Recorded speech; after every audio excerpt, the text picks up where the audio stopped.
Break کے بعد ایک بار پھر آپ کی خدمت میں حاضر ہیں. باقیہ سوالات جو آغا کی خدمت میں پیش کر رہے ہیں آپ اس پہ غور کیجئے. آغا جوابات دے رہے ہیں. السلام علیکم. علیکم السلام. جیسے کہ خمس کا حکم سال کے آخر میں ایک تاریخ مقرر ہے جس دن ہم خمس ادا کرتے ہیں اپنی بچت پہ، سیونگز پہ، تو کیا ان کا سوال ہے کہ کیا ہم ہر مہینے جب سیلری آتی ہے تو ہر مہینے خمس ادا کر سکتے ہیں؟ دیکھیے جی، آپ اصل میں واجب جو ہوتا ہے وہ سال کے آخر جو آپ ڈیٹ معین کریں گے اس میں واجب ہوتا ہے، لیکن اگر آپ ایسا آسانی کے لیے کرنا چاہیں تو یہ واجب نہیں ہے، کر سکتے ہیں، آپ کر سکتے ہیں، نو پرابلم. السلام علیکم. علیکم السلام. میرا نکاح ہو کے 2 سال گزر چکے ہیں لیکن میرے شوہر کی فیملی کو ابھی تک پتہ نہیں ہے، تو ہم ان لوگوں کو بتانے کے لیے کیا پھر سے نکاح کر سکتے ہیں؟ یہ کیسا ہوگا بتائیے. I am from Hyderabad. Thank you. Please بتائیے گا ضرور. جی آپ کر سکتے ہیں، نو پرابلم. ہم ان کو بتایا نہیں، بہرحال نکاح آپ نے کر لیا، ٹھیک ہے، لیکن اب دوبارہ اگر ان کو بتانے کے لیے کرنا چاہیں تو آپ کر سکتے ہیں، نو پرابلم. اب نکاح کیا ہے تو نکاح کے ساتھ دوسری بار بھی اسی نکاح کو کر سکتے ہیں، کوئی مسئلہ نہیں. جی السلام علیکم. علیکم السلام. حیدرآباد سے محمد. ہم جاننا چاہ رہے ہیں کہ قربانی کے پہلے بال یا ناخن کاٹنا چاہیے یا نہیں. بال یا ناخن لوگ 10 دن پہلے سے کاٹنا بند کر دیتے ہیں، تو کیا مذہب اہل بیت علیہم الصلوۃ والسلام میں ایسا ہی ہے؟ جی، یہ حج پہ جانے والوں کے لیے مستحب ہے کہ بھائی وہ ذیقات سے ہی بال ناخن کو تھوڑا سا کٹ نہ کریں تاکہ وہاں تقصیر کرنے میں آسانی ہو. یوں ایسا مطلب کوئی حکم نہیں ہے، اپنا ناخن بال کاٹنا منع نہیں ہے، کاٹ سکتے ہیں، کوئی حرج نہیں. جی السلام علیکم. علیکم السلام. جناب میں احمد آباد سے بول رہا ہوں. ابھی اس لاک ڈاؤن میں میری جاب چلی گئی ہے اور فنانشیل پرابلم بڑھ گئے ہیں. ایسی کوئی دعا یا وظیفہ بتا دیجیے جس سے کہ برکت ہو اور آمدنی شروع ہو جائے.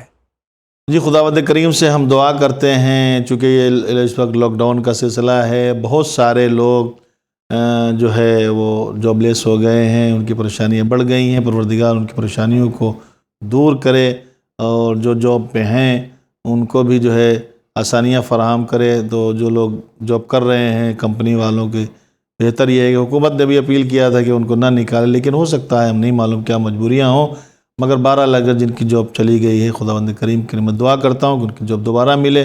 آپ جو ہے وہ پروردگار کی بارگاہ میں حسبنا اللہ و نعم الوکیل زیادہ تر پڑھا کریں، کم سے کم 500 مرتبہ ہر شب میں پڑھیں، انشاءاللہ خدا آپ کو آسانیاں فراہم کرے گا. جی السلام علیکم. علیکم السلام. I have a few questions for مسائل زندگی. پہلا سوال ان کا یہ ہے کہ والدین کی قضا نماز کی نیت کیسی کرنی چاہیے؟ یعنی جو والدین اگر انتقال فرما چکے ہیں تو ان کی قضا نماز کی ڈیٹیلز بتا دیے، کس طرح پڑھنی چاہیے. اسی کے ساتھ میں آگا ایک بات کی طرف توجہ مبذول کرانا چاہتا ہوں کہ ہمارے جو گھر کے افراد یا ہمارے خاندان کے افراد، ہمارے جن سے ہمارا رشتہ ہے، جن کو ہم چاہتے ہیں ان کا انتقال ہو جائے اور کچھ نمازیں ان کی باقی ہیں، تو بڑے بیٹے پہ فرض ہے باپ کی نماز، تو کیا یہ بات صحیح رہے گی کہ ہر شخص جو محبت رکھتا ہے مرحوم سے یا مرحومہ سے وہ ان کی قضا نماز ادا کرنے کی کوشش کرے؟ اس سوال کا بھی جواب ضرور دیجیے گا. جی ٹھیک ہے، دونوں سوال ہیں. پہلا سوال ہے کہ قضاء عمری کی نیت کیسے کریں. بھائی یہی سے نماز ظہر کی نماز تارک نماز ظہر کی قضاء عمری پڑھتا ہوں فلاں کی طرف سے، واجب قربت اللہ، اور اس کو ادا کریں. اور کسی کی نماز واجب ہے بڑے بیٹے پر، لیکن اگر بڑے بیٹے کی کوئی مدد کرنا چاہے یا مرحوم سے محبت کی بنیاد پر کوئی ان کی نمازیں ادا کرنا چاہے، بالکل کر سکتا ہے، آپ اس کو کر سکتا ہے. اس کو ہم نے نام رکھا ہے دائمی دوستی، ہمیشہ کی دوستی. ایک دوستی ہوتی ہے زندگی بھر رہتی ہے، زندگی کے بعد ٹوٹ جاتی ہے، لیکن ایک ہماری اہل تشیع میں، بالخصوص ہم شیعوں میں ہماری دوستیاں قیامت تک رہتی ہیں. چونکہ ہمارا دوست اگر دنیا سے چلا جاتا ہے تو ہماری دوستی ٹوٹتی نہیں ہے، ہم اس کو فاتح کے ذریعے سے، اس کو ایصال ثواب کے ذریعے سے ہم یاد رکھتے ہیں. یہ دوستی ہماری مسلسل رہتی ہے تا قیام قیامت. تو اس دائمی دوستی کی بنیاد پر آپ کسی کی بھی نماز اپنے دوست کی ادا کر سکتے ہیں. جی ان کا سوال ہے I want to become a bike racer and my learner license can also be applied but my parents say that Muslims don't become racer. What can I do? یہ بائک ریسر بننا چاہتے ہیں لیکن ان کے والدین ان کو منع کر رہے ہیں. ان کو کیا کرنا چاہیے؟ کیا اسلام میں جائز ہے؟ جی وعلیکم السلام. جی اگر والدین منع کریں تو بالکل نہیں کرنا چاہیے، بالکل نہیں کریں، اور والدین کی خواہش کا احترام کریں، جو والدین کہہ رہے ہیں اسی پہ عمل کریں اور آپ نہ بنیں. جی السلام علیکم. علیکم السلام. I am following your channel on کوئی کیبل کا انہوں نے نام لکھا ہے جو پرووائڈ کرتے ہیں ان کا نام لکھا ہے. Just wanted to know if this channel is Shia Muslim channel because every speaker brings their conversation to Karbala, حضرت علی، حضرت امام حسن، امام حسین علیہ الصلاۃ والسلام، مصطفیٰ یار خان. ان کا کہنا یہ ہے کہ کیا یہ چینل شیعہ چینل ہے، کیونکہ اس میں ہر وقت صرف محمد اور آل محمد کے سلسلے میں ہی گفتگو ہوتی ہے، دوسروں کے بارے میں گفتگو نہیں ہوتی. جی وعلیکم السلام. اصل میں کیا ہے، دیکھیے چینل ون جو ہے وہ انسانیت کے لیے پیغام ہے، اور اہل بیت کا تذکرہ کرنا انسانیت کا فریضہ ہے، انسانیت کا. اب یہ کس نے کہہ دیا کہ شیعوں کا ہی ذمہ ہے کہ وہ اہل بیت کا تذکرہ کریں، علی کا ذکر کریں، حسن حسین کا ذکر کریں، کربلا کا ذکر کریں؟ یہ صرف شیعوں کا ہی ذمہ داری نہیں، بلکہ انسانیت کا فریضہ ہے. حسین شہید انسانیت ہے. انسانیت کے حساب سے حسین کی مظلومیت پہ صرف شیعہ حضرات نہیں، آپ دنیا میں چلے جائیے، ہر شخص حسین کو پہچانتا ہے، پیغمبر کا ذکر ہر شخص کرتا ہے، بلکہ بہت سارے لوگوں نے نبی کا تذکرہ کیا ہے، مولا متقیان کو ہر ایک جانتا ہے، پہچانتا ہے. اور جتنے بھی مسلمان ہیں، اسلام کی تکمیل کا سبب ہے علی مرتضیٰ، اسلام کے تحفظ کا سبب ہے حسین ابن علی، حسن مجتبیٰ. ان کا تذکرہ نہ ہو تو پھر اسلام کہاں سے رہے گا؟ اسلام میں ان کا تذکرہ کرنا ہر ایک فخر سمجھتا ہے. اس میں صرف شیعہ یا نان شیعہ کا کوئی مسئلہ نہیں ہے، ہر ایک کرتا ہے. اور ون چینل انسانیت کا پیغام ہے، پیغام انسانیت کا کام کرتا ہے. جی بسم اللہ. السلام علیکم. علیکم السلام. میرا سوال ہے کہ صدقہ دینے کا طریقہ کیا ہے؟ ہاتھ لگاتے ہیں یا نیت کر کے صدقہ دیتے ہیں؟ یہ پلیز بتا دیجئے، کیونکہ ہمارے یہاں طریقہ یہ ہے عام طور سے خواتین کا کہ وہ جب صدقہ ادا کرنا چاہتی ہیں تو سب کے ہاتھ سے چھوا دیتی ہیں. تو کیا یہ طریقہ صحیح ہے؟ دیکھیے مطلب صحیح ہے نہ غلط مسئلہ نہیں، غلط بھی نہیں ہے، لیکن صدقہ مین ہوتا ہے نیت پہ کہ آپ کر کیا رہے ہیں، اس کی نیت ہو. چاہے وہ ایک آدمی گھر کا فیملی کے ممبر، میں اپنی طرف سے اپنے اولیاء کی طرف صدقہ دیتا ہوں، قربت اللہ دے سکتا ہے. چھلانا یہ غلط بھی نہیں ہے اور ایسا حکم بھی نہیں ہے. جی ہاؤ ڈو آئی پرے نماز مغفرت فار مائی پیرنٹس اور فار مائی مرحومین؟ یہ کس طرح سے یعنی نماز مغفرت کس طرح پڑھنی چاہیے، ان کو طریقہ بتا دیجیے. I am interested in knowing how to ہدیہ فار مائی وائف. یہ خاص طور سے اپنی نماز مغفرت اپنی بیوی، اپنی اہلیہ جو کہ گزر چکی ان کے لیے پڑھنا چاہتے ہیں، اس کا طریقہ کیا ہے؟ سید محمد علی لکھنؤ سے سوال کر رہے ہیں. جی بہت اچھی بات ہے، آپ نماز مغفرت پڑھنا چاہتے ہیں. نماز مغفرت کا طریقہ بہت مختلف کتابوں میں الگ الگ ہے. آسان طریقہ یہ ہے 2 رکعت نماز پڑھیں، پہلی اور دوسری رکعت میں دونوں میں سورہ الحمد کے بعد 3 بار سورہ قل واللہ پڑھیں. آخر میں جب نماز تمام ہو جائے تو 1 بار سورہ الحمد، 3 بار سورہ قل واللہ پڑھ کر اس نماز کا اور ان سوروں کا ثواب فلاں کی خدمت میں ہدیہ کیا، ایسے ہدیہ کر دیں. وہ نماز مغفرت کا سلسلہ یہ بھی ایک ہے. اس کے علاوہ بھی بہت سارے طریقے ہیں. وہ جو طریقہ آپ کو ایک نماز پڑھیں اور اس کو مرحوم کو ہدیہ کر دیں. جی السلام علیکم. علیکم السلام. مائی name is Azmat Ali Zaidi from Indore. My question is that whenever I stand for namaz, my mind is not concentrated in namaz, اور برے خیالات آتے ہیں. یہ جب بھی نماز کے لیے کھڑے ہوتے ہیں تو کنسنٹریشن نہیں رہتا اور برے خیالات آتے ہیں. اس سے بچنے کے لیے ان کو کیا کرنا چاہیے؟ دیکھیے نماز شروع کرنے سے پہلے ولا حول ولا قوت الا باللہ العلی العظیم پڑھیں، اور اس کے بعد نماز میں جو پوزیشن بتائی گئی ہے جہاں پہ نگاہ رکھنے کے، سب سے زیادہ آپ اس بات پہ توجہ کریں کہ آپ کو اپنی پوزیشن میں، اپنی جو آپ کو ایکشن کرتے ہیں اس پوزیشن میں آپ کو نگاہ کہاں رکھنا ہے، اس نگاہ کو رکھنے کا آپ علم حاصل کریں. مثلا جب آپ کھڑے ہوں تو آپ کی نگاہ سجدہ گاہ پہ ہو جہاں آپ سجدہ کرتے ہیں، اور جب آپ رکوع میں جائیں تو آپ کی نگاہ پیروں کے بیچ میں، دونوں انگوٹھے پیروں کے اس کے بیچ میں ہو. جب آپ سجدے میں جائیں تو آپ کی نگاہ آپ کی ناک کی بلندی پہ ہو. جب آپ تشہد میں بیٹھے تو آپ کی نگاہ آپ کی گود میں ہو. جب آپ قنوت پڑھ رہے ہوں تو آپ کی نگاہ ان 2 چھوٹی انگلیوں پہ ہو. اس کا آپ خیال رکھیں گے تو آپ کو انشاءاللہ باہر کا کوئی خیال نہیں آئے گا. پہلے آپ اس کا اندر کا خیال آپ سیکھ لیجئے، باہر کا خیال خود بخود نہیں آئے گا. جی السلام علیکم. علیکم السلام. ہم کولہاپور مہاراشٹر سے بول رہے ہیں. ہمارے ابو میری شادی کر کے بہت زیادہ قرضہ ان کا ہو گیا ہے اور ابو کی میں تھوڑی مدد کرنا چاہتی ہوں، لیکن میرے شوہر میری کوئی بات نہیں مانتے۔ ہمارے ابو بہت غریب ہیں، لیکن میرے شوہر کے پاس پیسہ ہے، وہ مدد کر سکتے ہیں لیکن نہیں کرتے ہیں۔ مجھے کیا کرنا چاہیے؟ بولیے۔ السلام علیکم ورحمۃ اللہ وبرکاتہ۔ وعلیکم السلام ورحمۃ اللہ وبرکاتہ۔ علیہ السلام ورحمۃ اللہ۔ دیکھیے مسئلہ یہ ہے کہ میں دعا کرتا ہوں آپ کے ابو کا قرضہ ادا ہو جائے۔ آج کل یہی مسئلہ ہے کہ ماں باپ جو ہے قرضے میں مبتلا ہو جاتے ہیں، حالانکہ ان کو بھی یہ سوچنا چاہیے، بتانا چاہیے کہ بھائی ہمارے پاس یہ حیثیت ہے، اس حیثیت میں ہم کر سکتے ہیں، لیکن کبھی کچھ مجبوریاں ہوتی ہیں، اور آپ کے شوہر کے پاس بہت کچھ بھی ہونے کے باوجود اگر وہ ان کا نہیں نظریہ ہے یا وہ نہیں دینے چاہتے تو آپ جھگڑا نہیں کر سکتے، آپ ان کو فورس نہیں کر سکتے، آپ کا اس طرح کا کوئی جھگڑا نہ کریں۔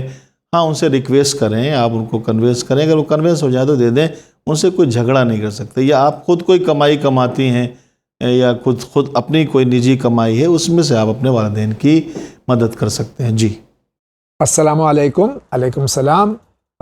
سر میرا نام غوث ہے، ہم فجر کی نماز کب تک پڑھ سکتے ہیں؟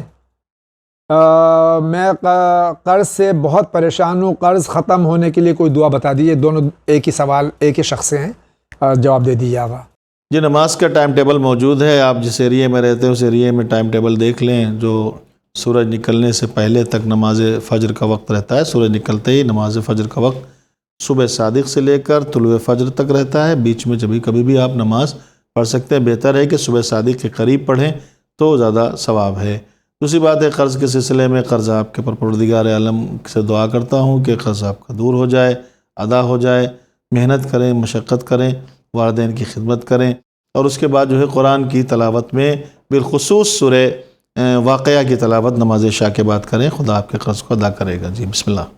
السلام علیکم۔ علیکم السلام۔ یہ سوال ہے دلدار درخشاورم آندھرا پردیش سے۔ میرا سوال ہے کہ سینیٹائزر لگا کے ہم علم کو چھو سکتے ہیں یا علم کی زیارت کر سکتے ہیں؟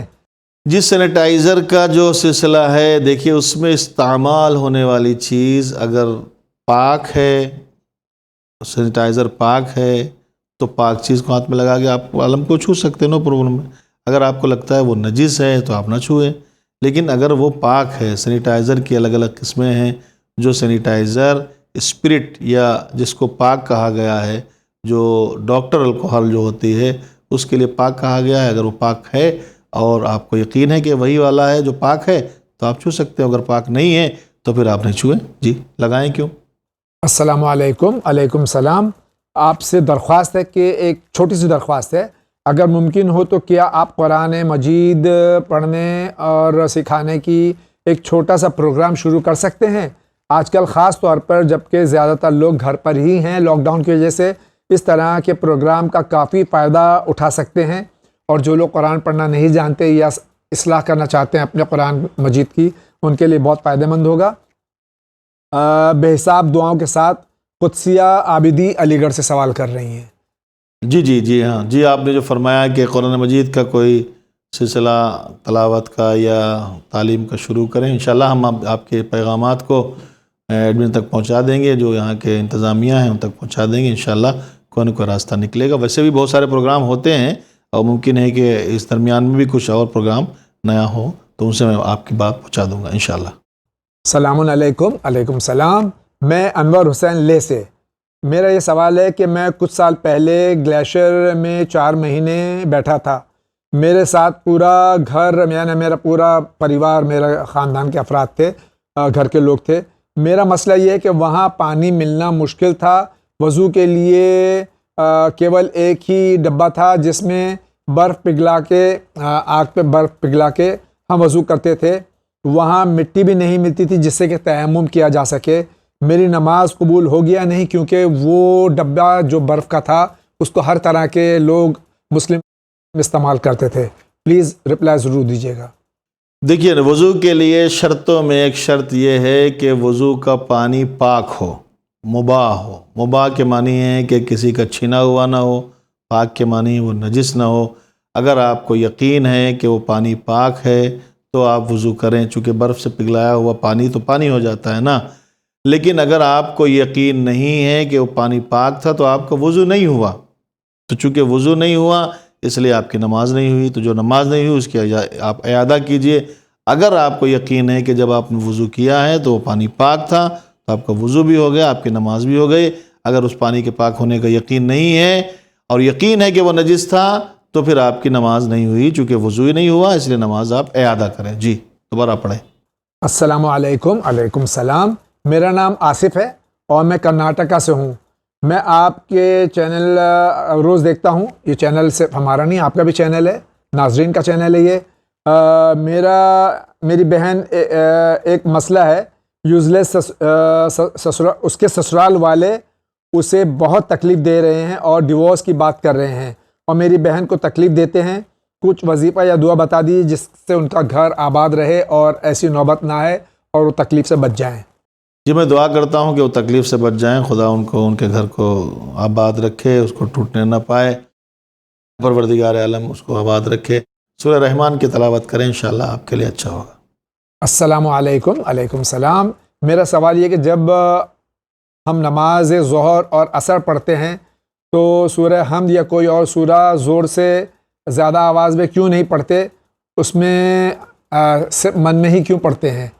جی ایسا شعر مقدس کا حکم ہے، پیغمبر اسلام نے ایسا فرمایا ہے، شریعت نے ایسا حکم دیا ہے، اس لیے ہم یہ پڑھتے ہیں.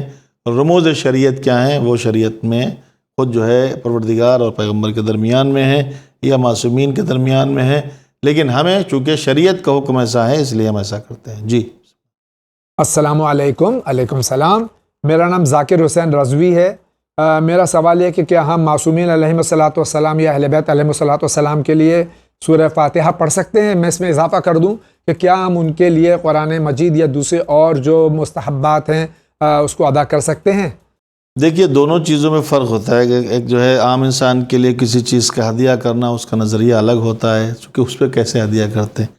اس میں ہدیہ کرتے ہیں بوسیلے ان سوروں کا ثواب 4 معصومین علیہ الصلوۃ والسلام کے وسیلے سے فلاں کو بخشا. لیکن آپ اپنی نمازوں کو، اپنی دعاؤں کو اور اپنے سوروں کو اور اپنے قرآن کی تلاوت کو امام کی خدمت میں یا معصومین کی خدمت میں ہدیہ کر سکتے ہیں. وہ ڈائریکٹ کر سکتے ہیں کہ میں نے اس سورے کو امام کی خدمت میں ہدیہ کیا، اس سورے کو فلاں امام کی خدمت میں ہدیہ کیا، ایسا آپ کر سکتے ہیں. جی السلام علیکم. علیکم السلام. میرا نام خواجہ بینش فاطمہ ہے. میں کشمیر سے ہوں. میرا سوال ہے کہ روز زیارت عاشورہ پڑھنے پر جو چیزیں 100 بار پڑھنی ہوتی ہیں کیا وہ 10 بار ہم پڑھ سکتے ہیں؟ اور کیا روز زیارت عاشورہ پڑھنے کے بعد ہم 2 رکعت نماز ہمیں پڑھنا ضروری ہے؟ جی آپ 10 بار پڑھ سکتے ہیں. اگر آپ 10 بار نہیں پڑھ سکتے تو کم سے کم 1 بار بھی پڑھ سکتے ہیں. اور بہتر ہے نماز کے ساتھ زیارت کے ساتھ نماز پڑھیں، چونکہ اس کے ساتھ نماز ہے. کیونکہ ہمارے یہاں دونوں چیزیں ملی ہوئی ہیں. جب ہم نماز پڑھتے ہیں تو زیارت پڑھتے ہیں، جب زیارت پڑھتے ہیں تو نماز بھی پڑھتے ہیں. جی کیا میں مغرب کی نماز 9 بجے تک شب میں پڑھ سکتا ہوں؟ جی پڑھ سکتے ہیں، بالکل پڑھ سکتے ہیں. جی السلام علیکم جاوید انکل اینڈ مولانا صاحب. علیکم السلام.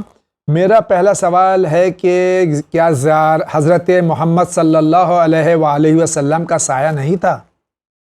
ان کا دوسرا سوال ہے نماز پڑھنے کے طریقے کے مسئلے میں آیت اللہ سیستانی حفظ اللہ تعالی اور آیت اللہ خامنائی حفظ اللہ تعالی کا کیا نظریہ ہے؟ کیا ان دونوں مراجع کرام کے درمیان اس مسئلے میں کوئی اختلاف ہے؟ اگر ہے تو پلیز بتا دیجئے. جی بالکل صحیح. پیغمبر اسلام کے جسم کا سایہ نہیں تھا، چونکہ آپ نور سے تھے، نور تھے تو نور کا سایہ نہیں ہوتا ہے، پیغمبر کا سایہ نہیں تھا. اور دوسرا سوال یہ ہے کہ نماز کے مسئلے میں، نماز پڑھنے کے مسئلے میں جو بنیادی مسائل ہوتے ہیں، طریق نماز، رکوع، سجدہ، افعال نماز، ارکان نماز، اس میں کوئی اختلاف نہیں ہے، سب کا ایک ہی جیسا مسئلہ ہے. جی السلام علیکم. علیکم السلام. میرے چہرے پر بال آتے ہیں اور میں ایک لڑکی ہوں. میری شادی ہوئے 3 مہینے بیت چکے ہیں اور شوہر سعودی جاتے ہی دوسری شادی کرنے کی بات کہہ کے گئے ہیں. اس وجہ سے شاید شادی ٹوٹ جائے. مجھے بدنام کرنے میں کوئی کسر نہیں چھوڑتے اور کبھی پیچھے نہیں ہٹتے. ہر مسئلے کا حل اسلام میں موجود ہے. کیا اس مسئلے کا بھی حل اسلام میں موجود ہے؟ پلیز میری مدد فرمائیے. جی دیکھیے، آپ کے جو پرابلم ہے، خدا سے میں دعا کرتا ہوں اس پرابلم کو پروردگار دور کرے، لیکن اگر ایسا مسئلہ ہے تو کسی کو کسی بھی بنیاد پر، کسی بھی عیب کی بنیاد پر اگر چھپانا واجب ہے تو اس کا کھولنا جائز نہیں ہے۔ اگر کسی کو کوئی عیب کسی کو پتہ ہے اور اس کو وہ کھولتا ہے اور اس سے اس کو تکلیف ہوتی ہے جو اس کی بدنامی کا سبب ہے، تو یہ گناہ کبیرہ میں آتا ہے، ایسا ان کو نہیں کرنا چاہیے۔ جی السلام علیکم، علیکم السلام۔ میرے والد کو نماز شاید نہیں آتی، شاید اس لیے وہ پڑھتے نہیں ہیں۔ اس صورت میں ان کے بڑے بیٹے کو کیا کرنا چاہیے؟ ابھی والد حیات ہیں ان کے۔ جی، حیات کی صورت میں، باحیات ہونے کی صورت میں نماز جو ہے انہی پہ واجب ہے جن کی نماز ہے۔ اگر ان کو نہیں آتی ہے تو بہتر یہ، آج تو بہت آسان طریقہ ہے، کہیں سے کتاب لے لیں، اگر نہیں پڑھے لکھے ہیں تو کسی عالم دین سے، اور اگر وہ بھی نہیں ہو سکتا تو ابھی لاک ڈاؤن ہے، لاک ڈاؤن کے بعد جماعت ہوتی ہے، تو جماعت میں اگر شہر بمبئی میں رہتے ہیں تو وہاں کتنے سارے سینٹر ہیں، کسی بھی نماز جماعت میں شریک ہوں، دھیرے دھیرے سیکھ جائیں گے۔ نہیں تو سیکھنا واجب ہے، چونکہ واجب نماز ہے، اس لیے نماز واجب کا سیکھنا واجب ہے۔ جب تک وہ حیات ہیں اس وقت تک انہی پہ واجب ہے، ان کے مرنے کے بعد کی بات مسائل الگ ہیں۔ جی السلام علیکم، علیکم السلام۔ میں کشمیر سے شہر بانو۔ سوال: ہماری فیملی لاسٹ ایئر تک رینٹڈ مکان میں رہتی تھی، اب اپنا مکان ہے، انکم بھی اچھی ہے، لیکن ہاؤس لون اور کار لون بھی ہے اور بھی قرضے ہیں۔ زندگی اچھی گزر رہی ہے، شکر ہے اللہ کا، مگر سیونگز نہیں ہے۔ تو ہمارے لیے خمس کا کیا حکم ہے، اور اگر خمس دینا چاہتے ہیں تو کیسے کیلکولیٹ کریں؟ جی، آپ کو اللہ نے گھر دیا، شکر ہے خدا بند کریم کا۔ تو آپ نے اس جو گھر کو لیا ہے، اگر ان سب کا آپ نے خمس پہلے سے حساب کر کے دے دیا ہے، دیکھیے جو قرضے ہیں وہ تو چلتے رہتے ہیں، وہ چلتے رہتے ہیں۔ جو قرضے جن کے لیے ٹائم دیا گیا ہے ان کو اس پہ کیلکولیٹ نہیں کیا جاتا۔ آپ ایک ڈیٹ معین کریں، اس ڈیٹ میں آپ کے پاس 5 روپیہ اگر بچا ہے تو 1 روپیہ خمس کا نکال دیں، اور اگلے سال اسی طرح سے اسی ڈیٹ میں کیلکولیٹ کرتے رہیں۔ ضروری نہیں کہ ڈھیر ساری رقم ہو تو نکالیں، جتنی بھی رقم ہے اس پہ خمس واجب ہے۔ جی السلام علیکم، علیکم السلام۔ میرا نام ناہدہ نقوی ہے، میں لکھنؤ سے ہوں۔ میرا سوال ہے کہ میرے والد صاحب کڈنی کے پیشنٹس ہیں، گزارش ہے کوئی دعا بتا دیجئے۔ یقیناً یہ علاج ضرور کر رہے ہوں گے، اور ہم دعا گو ہیں کہ اللہ تعالیٰ بحق محمد و آل محمد علیہ الصلوۃ والسلام ان کو صحت کلی عطا فرمائے، اور آگا جواب دے رہے ہیں انشاءاللہ۔ جی، ان کو سورہ رحمان پڑھ کے پانی پلائیں دم کر کے، انشاءاللہ ان کے کڈنی کا پرابلم دور ہو جائے گا۔ جی میرا سوال صدقے کے بارے میں ہے۔ کیا صدقہ مہینے کی پہلی تاریخ کو پورے مہینے کا دینا چاہیے، یا پھر ہر روز ایک دن کا صدقہ باکس میں جمع کر کے اس کو مہینے کے آخر میں ادا کرنا چاہیے؟ بہتر کیا ہے یہ بتا دیجئے، طریقہ صحیح کون سا ہے؟ دیکھیے، صدقے کا مسئلہ ہے کہ ضرورت مند جس وقت موجود ہو اس وقت صدقہ دینا چاہیے۔ جمع کر کے دینا یہ ایک طریقہ بتا دیا گیا ہے آسانی کے لیے کہ بھائی ایک جگہ جمع کرو، وہاں سے لوگوں پہنچ جائے گا۔ لیکن اگر کوئی مستحق ایسا ہے کہ جو آپ جانتے ہیں تو جمع کرنے کی ضرورت نہیں، اس کو پہنچا دیں، پہلی تاریخ کو نکال دیں تاکہ اس کو کام آ سکے۔ اگر ایسا سچویشن کے اوپر ہے کہ جیسا لینے والا مستحق آپ کے پاس ہے، اس سچویشن کے حساب صدقہ نکالیں، پہلی تاریخ کو کچھ رقم نکالیں تاکہ کسی کے یہاں گیہوں یا چاول کا کوئی انتظام ہو جائے، کسی کو اچھا کوئی ایک آدھ ٹائم کا راشن مل جائے۔ ایسا بھی آپ کر سکتے ہیں۔ یہ جو بتایا گیا ہے کہ بھائی آپ ایک ڈبے میں جمع کرتے رہیں اور مہینے میں دے دیں، وہ آپ کی آسانی کے لیے ہے کہ وہ جو لے کے جا رہا ہے وہ آپ کا کام کر رہا ہے لوگوں تک پہنچانے کے لیے، وگرنہ آپ کی ذمہ داری ہے کہ آپ مستحق تک پہنچائیں۔ بہتر یہ ہے ایک ساتھ بھی نکالیں، ضرورت کے تحت روز بھی نکالیں۔ جی السلام علیکم، علیکم السلام۔ جی میں ڈسٹرکٹ کانپور سے ہوں، میرا نام ریحان انصاری ہے۔ میرا کوشچن ہے کہ جب سفر میں جاتے ہیں تو قصر نماز کیسے پڑھی جاتی ہے، اس کا طریقہ بتا دیجئے۔ جی، نماز قصر پڑھنے کے لیے 44 کلومیٹر جانا اور آنا ملا کے، یعنی 22 کلومیٹر جانا اور 22 کلومیٹر آنا، اور یہ جانا آنا گنا جاتا ہے آپ جس شہر میں رہتے ہیں اس شہر کی حد سے، اس کو کہتے ہیں حد ترخص۔ جیسے بمبئی میں ہے تو بمبئی میں جو ناکے ہیں، ناکے کے باہر ناکے تک جانے کے بعد اس کے بعد 44 کلومیٹر دور تک آنا جانا ہو، یعنی 22 کلومیٹر جانا ہو پھر پلٹ کر آنا ہو، تو نماز قصر ہوتی ہے۔ قصر کے معنی یہ ہیں کہ جو 4 رکعتی نماز ہے وہ 2 رکعت ہو جاتی ہے۔ مثلا ظہر کی 4 کی جگہ 2 پڑھیں گے، عصر کی 4 کی جگہ 2 پڑھیں گے، عشاء کی 4 کی جگہ 2 پڑھیں گے، مغرب کی 3 پڑھیں گے، صبح کی بھی 2 پڑھیں گے۔ یہ اس کا طریقہ ہے۔ جی السلام علیکم، علیکم السلام۔ کیا عید الاضحیٰ کی نماز گھر میں پڑھ سکتے ہیں؟ Can we read Arabic Quran on phone? 2 سوال ہیں کیا آغا؟ جی بالکل پڑھ سکتے ہیں، اور آج کل تو گھر میں ہی پڑھنا ہے۔ ابھی عید الاضحیٰ کی نماز تو گھر میں ہی پڑھنا ہے چونکہ لاک ڈاؤن ہے، اور ایسا حکم ہے کہ آپ گھر میں پڑھیں، جیسے عید کی نماز پڑھی۔ اور اگر آپ کو آتا ہے پڑھنا تو ٹھیک ہے، ورنہ وہ کتاب وغیرہ جو ہوتی ہے نا اس کو لے کے دعائے قنوت وغیرہ اس کے ذریعے سے پڑھ سکتے ہیں، چونکہ نماز سنت ہے۔ غیبت امام علیہ السلام میں جماعت سے بھی ہو سکتی ہے اور فرادہ بھی ہو سکتی ہے، آپ گھر میں پڑھیں، بلکہ ساتھ میں فیملی کے ساتھ بھی پڑھیں، سبھی لوگ پڑھ سکتے ہیں ساتھ میں۔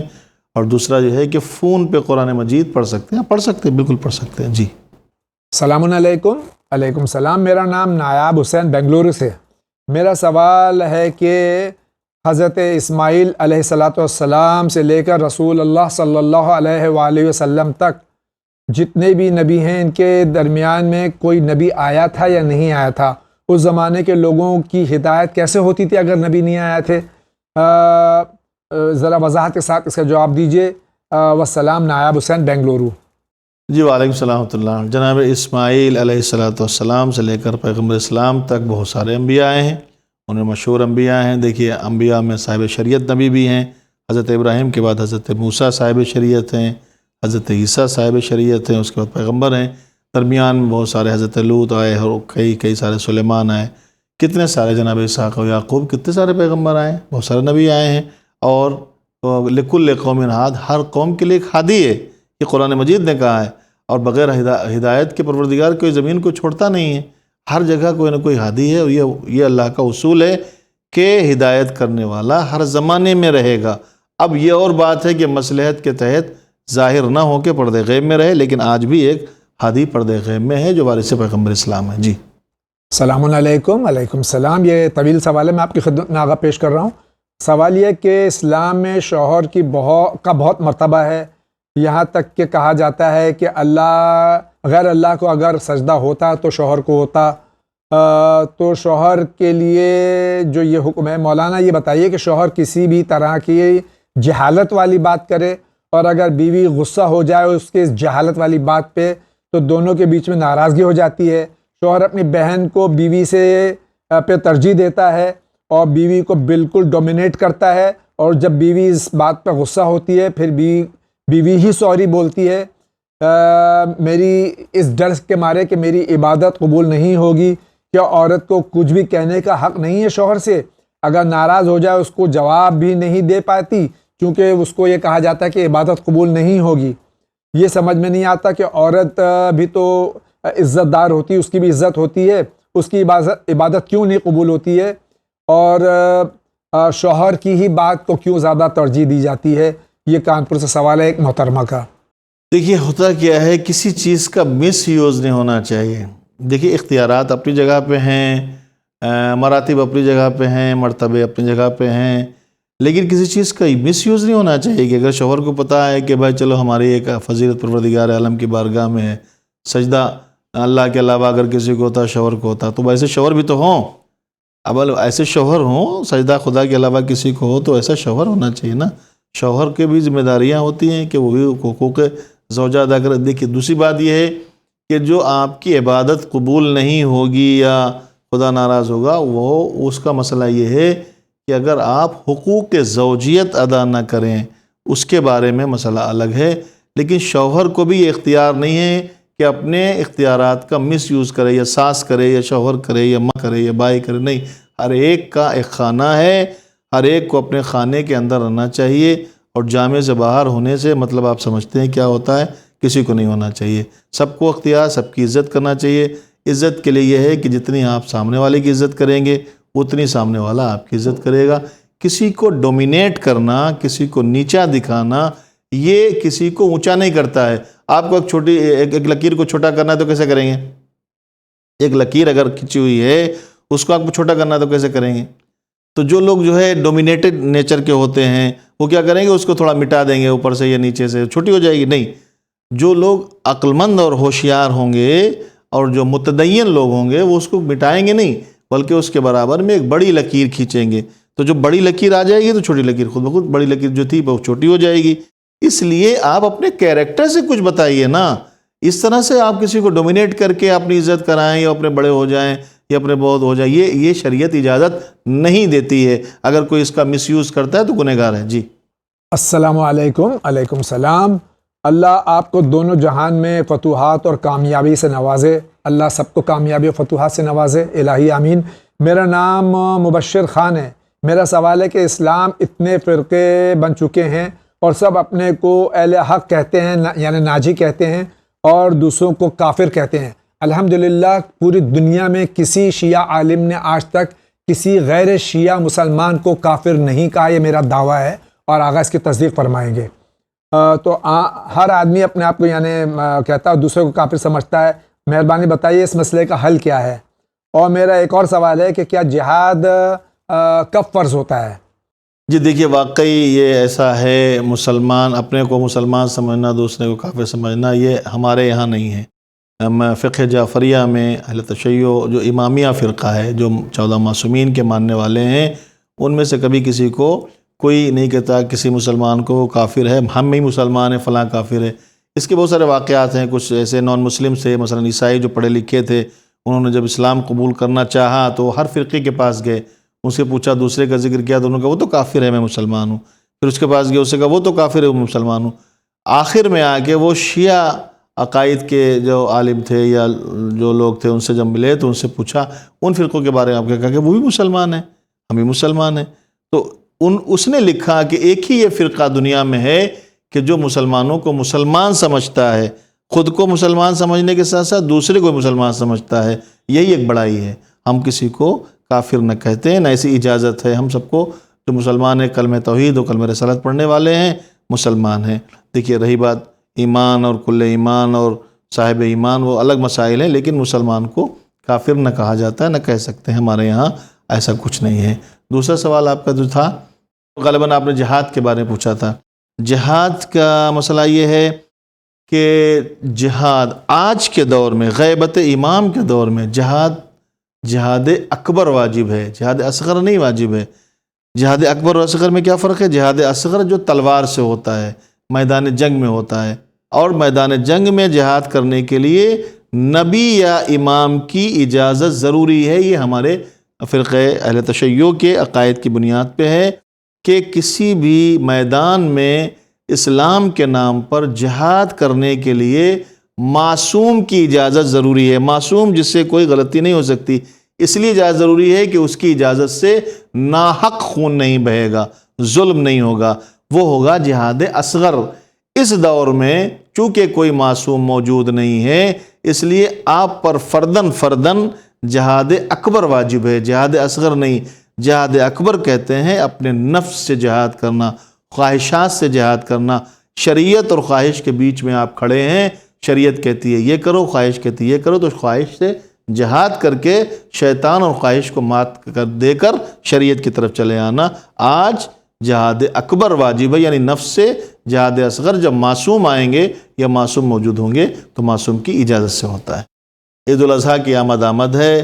تمام ناظرین، تمام سننے والوں، تمام دیکھنے والوں، اور جہاں جہاں بھی ہیں مسلمان جہان اور تمام اہل بیت کے چاہنے والے، ان سب کو عید الاضحیٰ کی مبارکباد کے ساتھ ساتھ ایک پیغام یہی ہے کہ یہ عید جو ہے قربانی کی عید ہے، اور اس میں ایک نبی نے اپنے بیٹے کو بارگاہ الہی میں قربان کیا حکم الہی سے، اور پروردگار عالم نے اس کو بچا لیا. قربانیوں کی بہت ساری قسمیں ہوتی ہیں. کبھی کوئی وقت کی قربانی دیتا ہے، کبھی کوئی دولت کی قربانی دیتا ہے، کبھی کوئی فزیکلی یعنی اپنے جسم و جسمانیت و طاقت کی قربانی دیتا ہے، کبھی زبان سے قربانی ہوتی ہے. تو قربانی کی بہت ساری قسمیں ہیں. آج کا دور قربانیوں کا دور ہے. اسلام میں بھی یہی ہے کہ جتنا جتنا انسان قربانی پیش کرتا ہے اتنا اتنا اس کا درجہ بلند ہوتا ہے. جیسے نباتات، جمادات ہیں، مٹی نے قربانی دی تو جب پودا بنی، پودے نے قربانی دی تو وہ جانور کے جسم کا جز بنی، جانور نے قربانی دی تو انسان کے جسم کا جز بنا. اب جب انسان قربانی دیتا ہے تو اس کو بھی بلندیاں ملتی ہیں. اس کی بلندیوں تک پہنچنے کے لیے قربانیاں دینا پڑتی ہیں. آج کا دور قربانی مانگ رہا ہے. آپ کے پڑوس میں، آپ کے شہر میں، آپ کے گاؤں میں کہیں بھی کوئی ایسا ہے، اور بالخصوص ہم علی والوں سے یہ ہم گزارش کرتے ہیں کہ اگر آپ کے پاس دولت ہے تو دولت کی قربانی دیں. یہ قربانی رائے گاہ نہیں جائے گی، بلکہ قیامت کے دن آپ کو اس کا ریٹرن کئی گنا ملے گا جو آپ دیکھ کر تعجب کریں گے۔ آپ ان کی مدد کریں، اگر کوئی بیمار ہے تو اس کی فزیکل طریقے سے اس کی مورل سپورٹ کریں یا اس کی فائنینشیل سپورٹ کریں، کیسے نہ کیسے قربانیاں دیں۔ یہ عید قربانی کا بہترین تحفہ یہ ہے کہ آپ عید قربانی کے دن یہ ارادہ کریں کہ آپ اپنی طرف سے وقت کی ضرورت ہوگی تو وقت کی، دولت کی ضرورت ہوگی تو دولت کی قربانی راہ خدا میں پیش کریں گے۔ میں اللہ سے دعا گو ہوں کہ تمام مسلمانوں کو پروردگار بالخصوص تمام عالم انسانیت کو سلامت رکھے۔ اس دور میں جو وبا پھیلی ہوئی ہے کرونا وائرس کے نام سے، اس سے تمام لوگوں کو محفوظ رکھے، اور ہمارے زمانے کے امام کو پروردگار اذن ظہور عنایت فرما، تاکہ جو ہے امام تشریف لائیں، عدل کا پیغام دیں، اور ہم سب کو امام کے اعوان و انصار میں شامل فرما۔ اور دعا کرتے ہیں چینل ون کے لیے بھی کہ اس کو روز بروز ترقی عطا فرما، اراکین اس کے پیچھے جو کام کرنے والے ہیں، محنتیں کرنے والے ہیں، ان کے سب کے توفیقات پروردگار اضافہ فرما، ان سب کو بھی ترقی عنایت فرما۔ ربنا تقبل منا انک انت السمیع العلیم، والسلام علیکم ورحمۃ اللہ وبرکاتہ۔ آج کے اس ایپیسوڈ کا وقت ختم ہو جاتا ہے اس دعا کے ساتھ کہ اللہ تعالیٰ پوری دنیا سے، ہمارے ملک سے اس وبا کو ختم کرے، بحق محمد و آل محمد علیہ الصلاۃ والسلام۔ سارے مومنین و مومنات، تمام بنی نوع انسان اس سے محفوظ رہیں۔ جو بیمار ہیں اللہ تعالیٰ ان کو شفائے کلی، تصدق محمد و آل محمد عطا فرمائے، اور جو انتقال فرما گئے اللہ تعالیٰ ان کو جوار معصومین علیہ الصلاۃ والسلام میں جگہ عطا فرمائے۔ انشاءاللہ زندگی رہی تو پھر آپ سے ملاقات ہوگی، تب تک کے لیے اجازت دیجیے۔ وآخر دعوانا ان الحمد للہ رب العالمین۔